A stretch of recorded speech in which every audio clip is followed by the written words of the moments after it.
Hey everyone, in this video I'll show you how to fix Murf AI slow processing problems, step by step.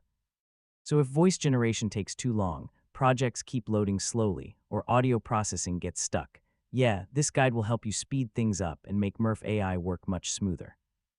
First, make sure your internet connection is stable and fast enough. Murf AI relies heavily on cloud processing, so weak internet can slow everything down.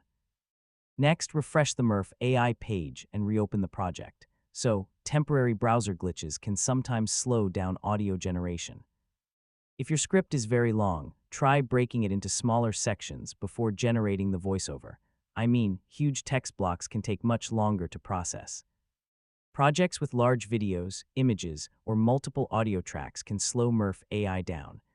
Removing unnecessary media can improve performance. Sometimes the slowdown isn't caused by your device at all. Murf AI servers can occasionally experience maintenance or high traffic. If nothing works, contact Murf AI support directly and explain the issue with screenshots if possible. Support can often detect account-specific processing problems faster, and that's basically how to fix Murf AI slow processing problems from start to finish. After trying these fixes, voice generation and project loading should feel much faster and smoother.